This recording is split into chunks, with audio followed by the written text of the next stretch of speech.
सुभानपुर नाम का एक गांव था।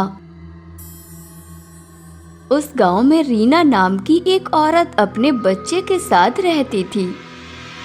उसी गांव में जंगल के पास एक पुरानी हवेली थी। गांव वालों का कहना था कि वहां एक चुड़ैल रहती है। सभी गांव वाले वहां जाने से डरते थे। उन लोगों का कहना था कि वह चुड़ैल इंसानों और जानवरों को मारकर खा जाती है। गांव के कोई भी लोग वहां नहीं जाते थे। वहां से रात में बहुत ही भयानक आवाजें आती थीं। एक दिन की बात थी। सुरेश वहां जंगल में लकड़ी काटने के लिए गया था, लेकिन वह वापस नहीं आया। फिर गांव के सारे लोग उस घटना के बाद और भी डरने लगे। एक दिन घोर अंधेरी रात में रीना की बेटी माला खो जाती है। रीना अपनी बेटी को हर जगह ढूंढती है, पर वो उसे कहीं भी नहीं मिलती। फिर रीना अपनी बेटी को ढूंढते हुए जंगल में पहुंच जाती है। उसे अपनी बेटी जंगल की उस हवेली की ओर जाती हुई दिखाई देती है। फिर माला उसके पास जाते जाते उस हवेली तक पहुंच जाती है।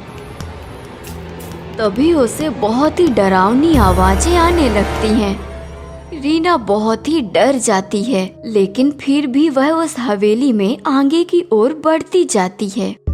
अब उसे और भी डरावनी आवाजें सुनाई देने लगती हैं। वह ये सब देखकर बुरी तरह से डर जाती है। फिर वह अपनी बेटी माला को ढूंढने लगती है कि तभी वो देखती है कि उसकी बेटी माला चुड़ैल के पास जा चुकी है और वह उसे खाने ही वाली थी कि रीना उसे देखकर घबरा जाती है। वह सोचने लगती है वह अपनी बेटी को उस चुड़ैल से कैसे बचाए। फिर रीना की नजर घर में रखी एक अलमारी पर पड़ती है, जिसमें अलग अलग तरह के केमिकल रखे हुए थे। रीना वो केमिकल उठाकर चुड़ैल के सामने आ जाती है। तुम मेरी बेटी को छोड़ दो, मुझे मेरी बेटी वापस दे दो, तुम उसे नहीं खा सकती हो। यहाँ से चली जा, वरना मैं तुझे भी खा जाऊंगी।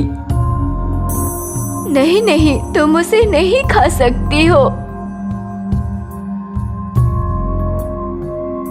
रीना उस चुड़ैल पर केमिकल डाल देती है। चुड़ैल पर केमिकल गिरते ही वह जोरों से चिल्लाने लगती है, बचाओ बचाओ, और फिर वह मर जाती है।